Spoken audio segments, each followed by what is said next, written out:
সহিহ বুখারীর 6094 নম্বর হাদিস। قال رسول الله صلى الله عليه وسلم إن الصدق يهدي إلى البر وإن البر يهدي إلى الجنة। রাসূলুল্লাহ সাল্লাল্লাহু আলাইহি ওয়াসাল্লাম বলেন, সত্য কথা পুণ্যের রাস্তা দেখায়, পুণ্য জান্নাতের রাস্তা দেখায়। ইন্নার রাজুলা লা ইয়াসদুকু ওয়া ইয়াতাহাররা সিদকা হাত্তা ইয়াকুনা সিদ্দীকা। কোন মানুষ যখন সত্য কথা বলে, উঠতে সত্য, বসতে সত্য, মুআমালাত মুআশারাতে সত্য, ব্যবসা করে সত্য কথা বলে, কোনো কিছু ক্রয় করে সত্য কথা বলে, তার জীবনটা সত্য আর সত্য। নবী বলেন এক পর্যায়ে তার নামটা আল্লাহর খাতায় সিদ্দিক বলে লিপিবদ্ধ হয়ে যায়। কি বলে? তাহলে দেখেন প্রিয় ভাইরা, এই যুগে আমরা চাইলে আমাদের নামটা সিদ্দিক লেখাইতে পারি আল্লাহর কাছে। এরপরে নবী বলেন, ওয়া ইন্নাল কাযিবা ইয়াহদি ইলাল ফুজুর ওয়া ইন্নাল ফুজুরা ইয়াহদি ইলান নার। পাপাচার, মিথ্যা কথা পাপাচারের রাস্তা দেখায়, পাপাচার জাহান্নামের রাস্তা দেখায়। ইন্নার রাজুলা লা ইয়াকযিবু ওয়া ইয়াতাহাররাল কাযিবা হাত্তা ইউকতাবা ইনদাল্লাহি কাযযাবা। মানুষ মিথ্যা কথা বলে, মিথ্যা বলতে বলতে এক পর্যায়ে তার নামটা আল্লাহর খাতায় কাযযাব। মুসাইলামা মিথ্যা নবুয়ত দাবিদার যেমন কাযযাব, এই যুগেও কোনো মানুষ মিথ্যা বলতে বলতে বলতে বলতে তার নাম আল্লাহর খাতায় কাযযাব বলে লিপিবদ্ধ হয়ে যায়। বলি নাউযুবিল্লাহ। প্রিয় ব্যবসায়ী ভাইয়েরা, পণ্য বিক্রি করার সময় মিথ্যা কথা বলবেন না। ওই যে বললাম 5 জন দাগী আসামি, এই 5 জনের মধ্যে সেও একজন হবে যে ব্যক্তি মিথ্যা শপথ করে পণ্য বিক্রি করে। রাসূলুল্লাহ সাল্লাল্লাহু আলাইহি সাল্লাম বলেন, কিয়ামতের ময়দানে 3 ব্যক্তির দিকে আল্লাহ রহমতের দৃষ্টি দিবে না। এর মধ্যে একজন হলো ওই ব্যক্তি যেই ব্যক্তি পণ্য মিথ্যা কথা বলে বিক্রি করে। কোন বর্ণনা আসছে যে ব্যক্তি দান করে, খোটা দেয়, যে ব্যক্তি লুঙ্গি টাকনুর নিচে রাখে, এদের দিকে আল্লাহ তাআলা তাকাবেন না কিয়ামতের মাঠে। কি টাকনুর নিচে রাখে? এদের দিকে আল্লাহ তাআলা কিয়ামতের ময়দানে তাকাবেন না। এখন তো এটা আমরা কিছু ভাবি না, মনেই করি না। নামাজে গেলে দেখ মাশাআল্লাহ তাও উঠায়, আল্লাহ বাঁচাইছে যে নামাজের সময় উঠায়, না উঠাইলে কি করার ছিল? মানুষ ভাবে টাকনু শুধু নামাজের সময় না। মুসলমানের টাকনু এটা সর্ব অবস্থায় আপনার টাকনুর উপরে কাপড় পরা। মুসলমানের টাকনুর উপরে কাপড় পরতে হবে শুধু নামাজের সময় না, সর্ব অবস্থায়। তো যাই হোক, মিথ্যা শপথ করে পণ্য বিক্রি করলে খবর আছে। হাদিসে আসছে সৎ ব্যবসায়ী কিয়ামতের ময়দানে নবী সিদ্দিকদের সাথে থাকবে। কিন্তু যে ব্যক্তি মিথ্যা কথা বলে পণ্য বিক্রি করে, এর অবস্থা খুব খারাপ হবে। ভাই এই জুতার দাম কত? 1200। 1150 দেই, আল্লাহর কসম কিনে আছে 1160 করে। কত করে? তো 1160 হইলে তো এটা 1150-এর নিচে বলা ঠিক হইবে না। আর 1160 কিনে আছে, তো বলতে হলে আমার 1160-এর উপরে বলতে হবে। এখন আপনি এই যে কসম করলেন 1160 করে কিনা, তাই 1200 বেচবেন, বিক্রি করলেন। এখন উনি পাইকারি দোকানে গিয়ে খোঁজ নিল এই জুতা 300 করে কিনে আনছেন, তার মানে মিথ্যা কথা বললেন 700 টাকা বা আরো বেশি, 700-900 টাকা মিথ্যা কথা বললেন। এই যে মিথ্যা কথা বললেন, এটার জন্য আপনি আল্লাহ দরবারে দাঁড়ানোর জন্য তৈরি থাকেন। মানে মিথ্যা কথা বলাটা একদম ইজি, কোনো ব্যাপারই মনে করে না, একদম সহজে মিথ্যা কথা বলে দিচ্ছেন আপনি। আপনারা কিন্তু বেজার হবেন না, এই কথা তাদের গায়ে নেবেন যারা মিথ্যা কথা কয়ে ব্যবসা করেন। যদি মিথ্যা কথা বলেন আপনার, হ্যাঁ ওয়াজ আপনাকে করতেছি। আমি আবার বলছি, এখানে যদি কোনো মিথ্যাবাদী ব্যবসায়ী থাকেন তো ওয়াজ আপনার জন্য ঠিক হয়ে যাবে। তো মিথ্যা কথা বলতে বলতে তার নাম আল্লাহর খাতায় কাযযাব লিপিবদ্ধ হয়ে যায়। আল্লাহর হস্তে মিথ্যা কথা বলেন না। এবার আসেন আর একটা হাদিস শুনিয়ে। হাদিস শোনার আগে আমার সাথে একটা বাংলা বলেন। বলেন, রাসূলুল্লাহ সাল্লাল্লাহু আলাইহি ওয়াসাল্লামের কাছে সবচেয়ে অপছন্দনীয় বিষয় ছিল কেউ নবীর সামনে মিথ্যা বলা। বলেন তো আমাদের নবীর কাছে সবচেয়ে অপছন্দনীয় বিষয় কোনটা ছিল? মিথ্যা। তিরমিজির হাদিস 1973 নম্বর হাদিস, 1973 এই হাদিসের মধ্যে আছে عن عائشة الصديقة رضي الله تعالى عنها قالت ما كان خلق أبغض إلى رسول الله صلى الله عليه وسلم من الكذب আম্মাজান আয়েশা সিদ্দিকা রাদিয়াল্লাহু তাআলা আনহা বলেন, রাসূলুল্লাহ সাল্লাল্লাহু আলাইহি ওয়াসাল্লামের কাছে মিথ্যা বলার চাইতে অধিক অপছন্দনীয় বিষয় আর কোনো কিছু ছিল না। কোন ব্যক্তি যদি নবীর সামনে মিথ্যা কথা বলতেন, ফামা ইয়াজালু ফি নাফসিহি হাত্তা ইয়ালামা আন্নাহু ক্বাদ আহদাসা মিনহা তাওবা, আল্লাহ নবী ভুলতেই পারতেন না। কোন ব্যক্তি যদি মিথ্যা কথা বলতেন, তার ব্যাপারটা নবী মন থেকে সরাইতে পারতেন না। কোন ব্যক্তি মিথ্যা বললে নবী সরাইতে পারতেন না। এটা নবী সব কাজ করতেছে, মনে করেন খাবার খাচ্ছে, নামাজ পড়াইতে যাইতেছে, মানুষের সাথে কথা বলতেছে, নবীর মধ্যে একটা পেরেশানি কাজ করতেছে, কি ব্যাপার আপনি এমন করেন কেন, আল্লাহ রসুলের চেহারার অবস্থা কেন, নবীর মধ্যে পেরেশানি কেন? তখন জানা যায় যে এক ব্যক্তি নবীর সামনে মিথ্যা কথা বলছে, এটা নবী কোনোভাবেই বলতে পারতেছে না। কি যে একটা লোক মিথ্যা কথা কেমনে বলে, এটা আল্লাহ রসুল এটা মানতে পারতেছে না যে একটা মানুষ মিথ্যা কথা বললো কেন। কখন গিয়া নবীজির পেরেশানি দূর হইতো? যখন নবী জানতেন যে হুজুর অমুকে তওবা করছে আর মিথ্যা বলবে না, তখন নবীজি পেরেশানি থামতো। এর আগ পর্যন্ত নবী সারাক্ষণ এটা মনের মধ্যে রাখতেন, আচ্ছা লোকটা আমার সাথে মিথ্যা বললো কেন। তাহলে কি শিখলাম প্রিয় ভাইয়ারা? যদি জীবনে মিথ্যা কথা বলেন, বলার আগে চিন্তা করবেন যে আমার এই মিথ্যা কথাটা আমার হাবিবের কাছে সবচেয়ে অপছন্দের। এবার আমার সাথে বলেন, বাহানা করেও মিথ্যা বলা যাবে না। ছোট সন্তানকে বলেন আব্বু আম্মু বলে ডেকে মজা দেওয়ার কথা বলে মজা না দিলে মিথ্যা কথা। ছোট সন্তানকে ডাক দিছেন, আব্বু এদিকে আসো, আম্মু এদিকে আসো, তোমারে মজা দিব। আসছে, আসার পর হাত খুইলা মজা দেন নাই, মিথ্যা কথা আপনার নামে একটা লেখা হয়ে যাবে সাথে সাথে। আবু দাউদ, আসলেই তো ঠিক হাদিসে আসছে, তো ঠিক তো হবেই। আবু দাউদের হাদিস 4991 4991 নম্বর হাদিস। এই হাদিসের বর্ণনাকারী আব্দুল্লাহ ইবনে আমির রাদিয়াল্লাহু তাআলা তিনি বলেন, দাআতনি উম্মি ওয়া রাসূলুল্লাহ সাল্লাল্লাহু আলাইহি ওয়াসাল্লাম কাঈদুন ফি বাইতিনা। আমার আম্মা আমাকে ডাকলেন, আল্লাহ রাসূল আমাদের বাসায় বসা। আমার আম্মা আমাকে ডেকে বললেন, হা তাআল উতিকা, আব্বু এদিকে আসো, তোমাকে কিছু দিব। নবীজি আমার আম্মাকে বললেন, মা আরাদতি আন তুতিহি, এই তুমি তোমার ছেলেরে কি দিতে চাও? ওই মহিলা জবাব দিলেন, উতিহি তামারান, হুজুর আমি তাকে খেজুর দিব। রাসূলুল্লাহ সাল্লাল্লাহু আলাইহি সাল্লাম বললেন, তুমি কি আসলে খেজুর দিবা? তুমি যে ডাকছো খেজুর আসলে দিবা?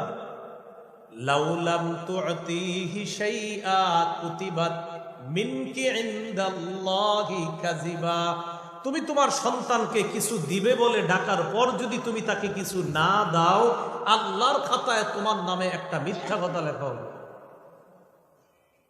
প্রিয় ভাইয়েরা বলেন তো, জীবনে এই ভুলটা কত করছি? হ্যাঁ, আসো এদিকে আসো, কিছু দিব। মোরগ মুরগি কুকুর বিড়ালের সাথে ধোকাবাজি করবেন না। হাতে ধান চাউল নিয়ে মোরগ মুরগিরও ডাইকেন এমনে, কাছে আইসা চাউল দিলেন না, কিছু দিলেন না, এই মোরগের সাথে ধোকাবাজি করেন না, মুরগির সাথে এটা করেন না। হাতে কিছু রাইখা যদি ডাক দেন, আসার পর কিছু দিয়ে দিয়েন। আর যদি হাতে কিছু না থাকে, একটা বিড়ালরে আপনি কাটা বুঝায় ডাক দিলেন, মেও মেও করে একটা হাতে কাটা নিয়ে বললেন, আসো এদিকে কাটা দিব, আসার পর ওরে কাটা দিলেন না, এই কাজ করবেন না, আপনার নামে মিথ্যা কথা লেখা হবে।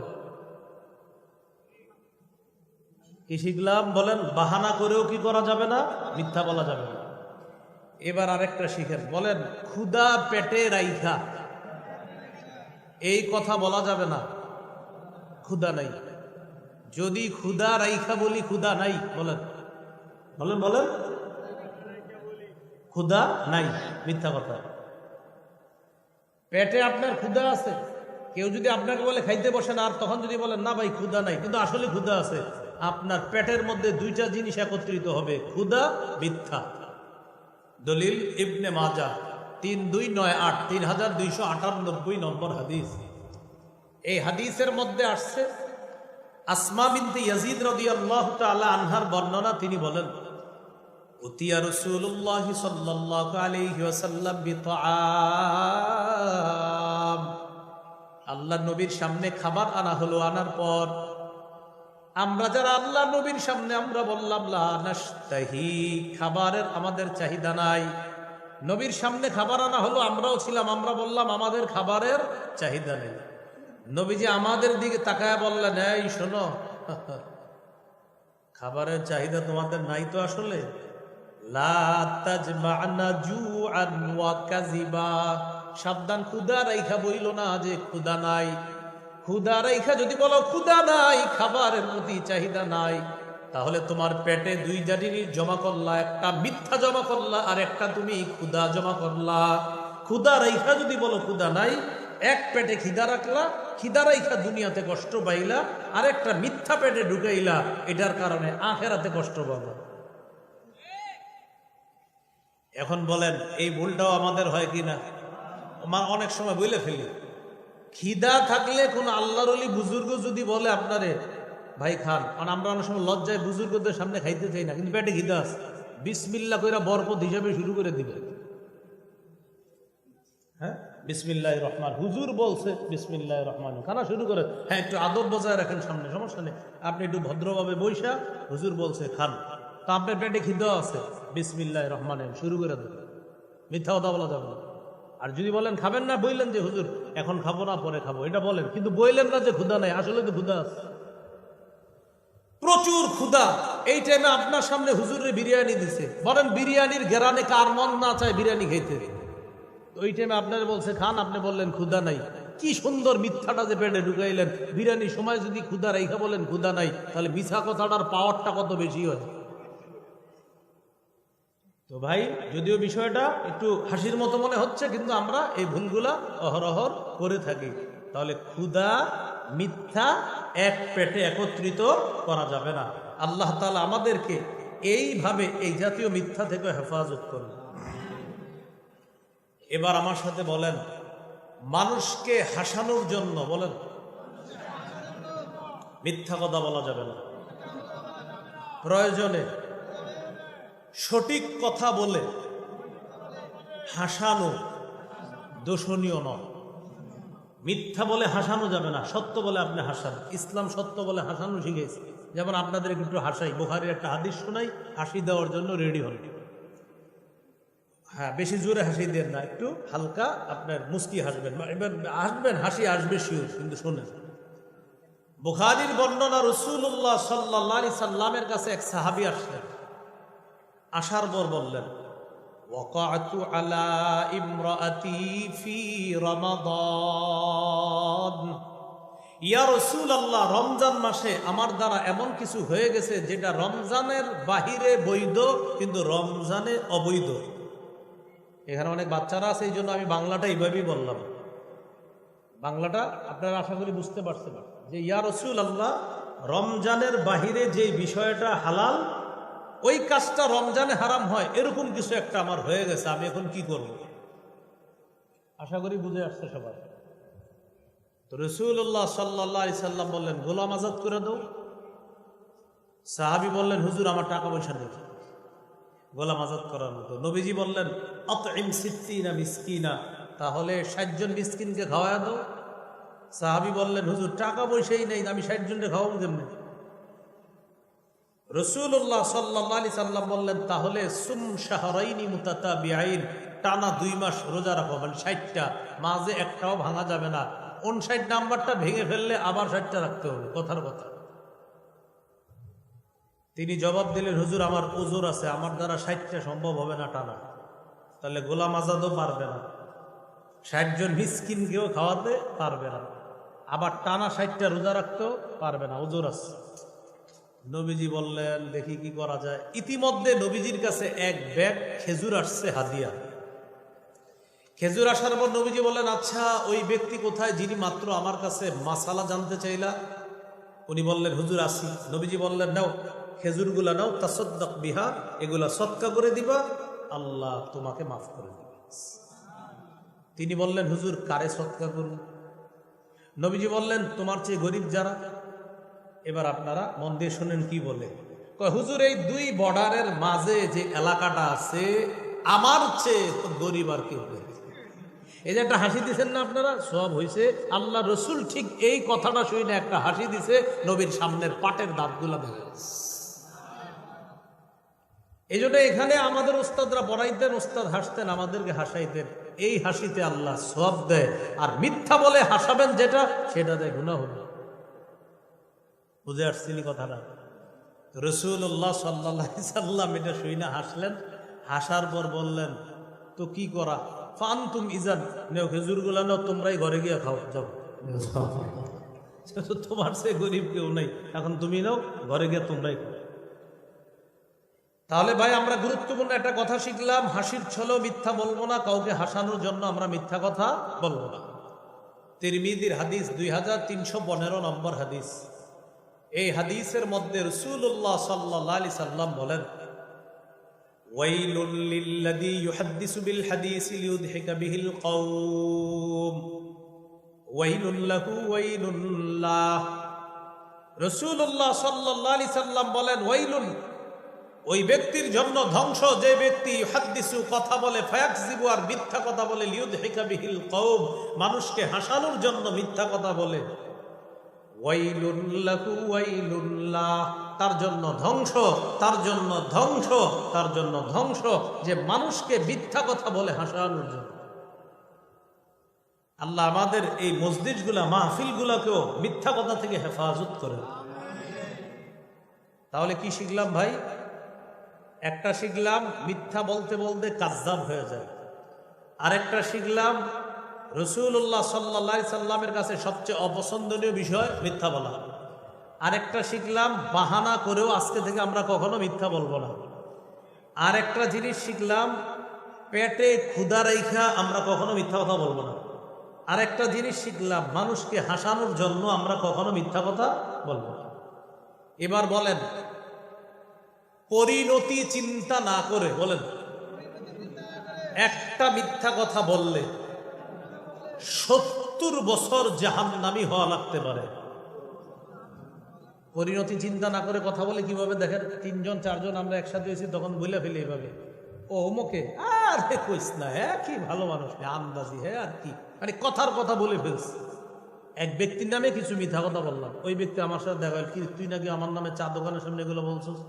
কই, কখন? আমি তো এমনি বলছি 2-1টা কথা। এই যে আপনি 2-1টা কথা তার নামে বললেন, আর এটা মিথ্যা কথা। রাসূল বলেন, এই একটা মিথ্যা তোমাকে 70 বছর জাহান্নামী বানাতে পারে। তিরমিজির হাদিস 2314 নম্বর হাদিস। রাসূলুল্লাহ সাল্লাল্লাহু আলাইহি সাল্লাম বলেন, ইন্না রাজুলা লা ইয়াতাকাল্লামু বিল কালিমা মা ইয়াতাবায়্যানু ফিহা। এটা একটা বর্ণনা বুখারীর। আর তিরমিজির বর্ণনা, ইন্না রাজুলা লা ইয়াতাকাল্লামু বিল কালিমা লা ইয়ারা বিহা বাসা। মানুষ মাঝে মাঝে কথা বলে পরিণতি চিন্তা করে না, মানে মন চাইছে বইলা দিস। ইয়াহবি ফিন্নার, ইয়াহবি বিহা ফিন্নার 70 খরিফা। এই একটা কথা তাকে 70 বছর জাহান্নামে নিবে। আল্লাহ আমাদেরকে হেফাজত করেন।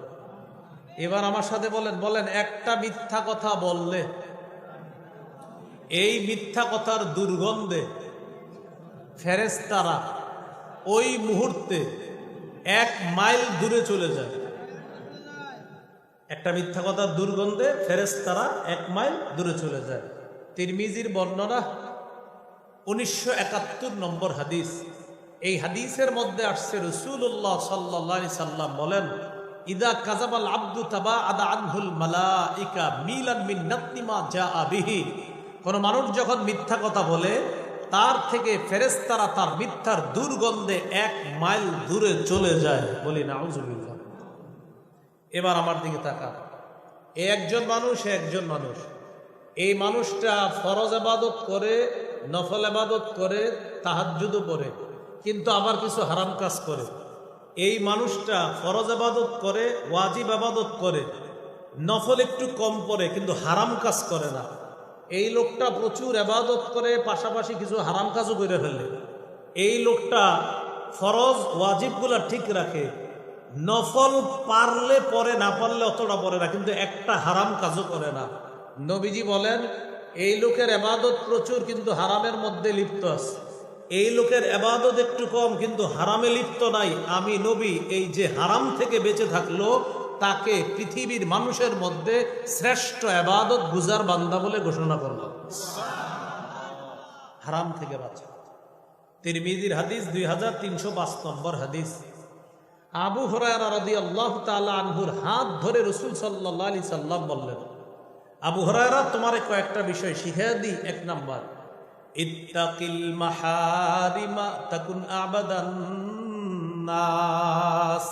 তুমি হারাম থেকে বাঁচো, মানুষের মধ্যে সবচাইতে শ্রেষ্ঠ আবেদ হয়ে যাবা যদি হারাম থেকে বাঁচো। এই হলো কথার হারাম, মিথ্যা কথা বলা। আরেকটা হলো খাদ্যের হারাম, সুদ খাওয়া হারাম, ঘুষ খাওয়া হারাম। হাদিসের একটা কিতাব আছে মুসনাদে আহমদ, এই কিতাবের 17,822 নম্বর হাদিস। এই হাদিসের মধ্যে আসছে কোন এলাকার মধ্যে যদি সুদের কারবার বেড়ে যায়, ওই এলাকাটা আল্লাহ দুর্ভিক্ষের আযাব দ্বারা পাকড়াও করে। ওই এলাকায় আগে ভালো ভালো নিয়ামত ছিল, ফসল হইতো, মাছ হইতো, মুরগির ফার্মে ভালো মুরগি হইতো, ডিম ভালো বাড়তো, গাছের মধ্যে ফল ফলাদি সুন্দর হইতো, আগে ডাব হইতো প্রচুর পরিমাণ, সিম, লাউ ইত্যাদি আল্লাহ প্রদত্ত নিয়ামতগুলো অনেক বেশি হইতো। কখন? যখন মানুষ সুদি কারবার করতো না। কিন্তু নবী বলেন সুদ যে এলাকায় ছড়ায় পড়বে ওই এলাকায় আল্লাহ অর্থনৈতিক গজব দিয়ে পাকড়াও করবেন, মানুষ চারদিকে হাহাকার করবে, মানুষ আল্লাহ প্রদত্ত নিয়ামত থেকে বঞ্চিত হবে। কিসের কারবার বাড়লে? সুদ। নবী বলেন যে এলাকায় ঘুষের কারবার বাড়বে ওই এলাকার সুপুরুষগুলা কাপুরুষ হয়ে যাবে। সুপুরুষগুলা কি হবে? যেমন আমাদের দেশে যদি বাস্তবিক অর্থে জেহাদের ডাক আসে, এমনি হাত তোলে সবাই, কিন্তু বাস্তবিক জেহাদের ডাক যখন আসবে তখন অনেকের মা বাবা তারে বুঝাবে, হুজুর রাজা তুই ঘরে থাক, তুই কেন কেন জানেন? ওই যে আমাদের দেশে মোটেই ঘুষ কারবার নাই তো, এজন্য তারা এখন সুপুরুষ। আমাদের দেশে ঘুষের কারবার না থাকার কারণে তারা সবাই সাহসী পুরুষ নাকি আছে? নবী বলেন যেই দেশে ঘুষের কারবার বাড়বে এই দেশের সব কাপুরুষ হয়ে যাবে। দেখবেন আপনি হাত সবাই তোলে, যখন কাজের মতো কাজ হওয়ার জন্য যখন তৈরি হবে তখন বুঝায় তুই ঘরে থাক, হুজুরা যাক তুই থাক, ঘরে থাক। কেন? ওই যে ঘুষ চারদিকে বাড়ছে, এই ঘুষ এটা হারাম, এটা খাদ্যের হারাম। আরেকটা হলো কর্মের হারাম, শিরিক করা হারাম, বেদাত করা হারাম। এই হারাম কাজগুলা করা যাবে না। আল্লাহ তাআলা আমাদের সকলকে হারামের ব্যাপারে যে মূলনীতিগুলা বলা হলো একটু মন দিয়ে শোনেন। আল্লাহর হালাল, আল্লাহর হারাম। 2 নাম্বার, আল্লাহর হালালকে হারাম করার অধিকার কারো নাই।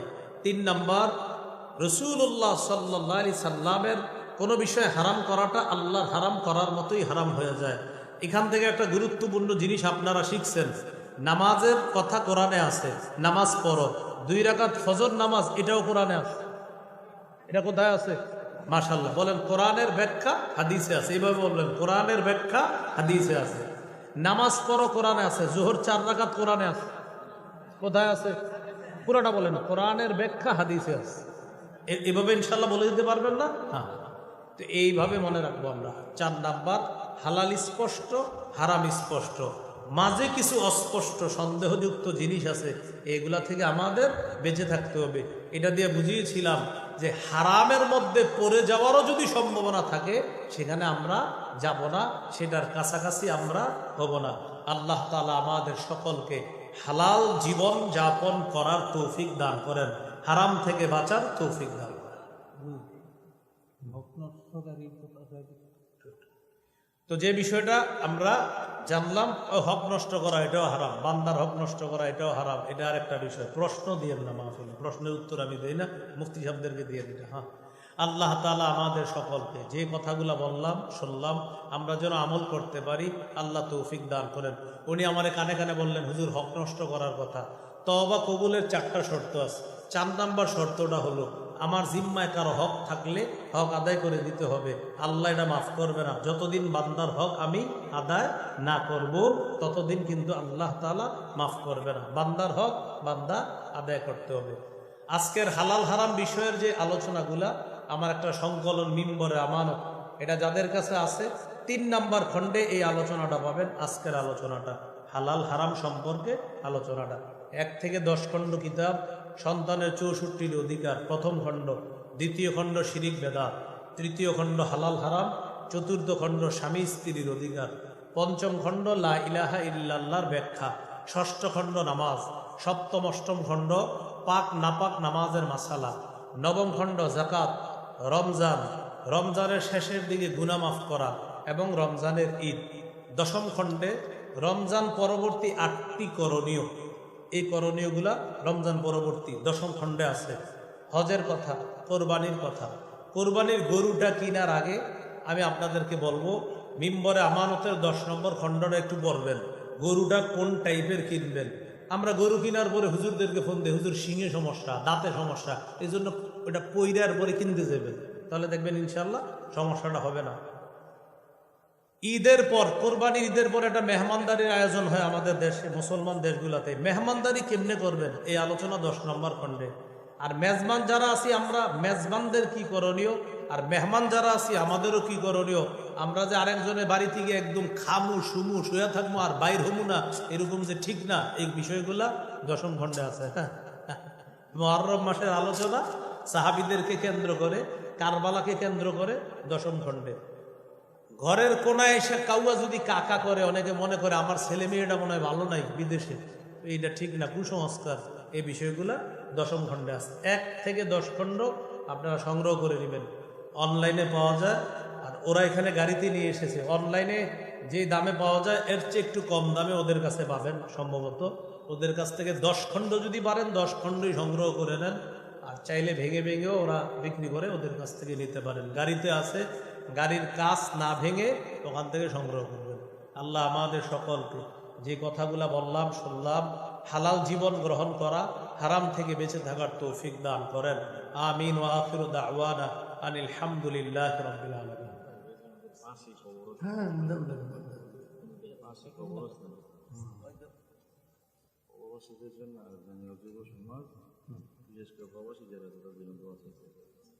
ঠিক আছে।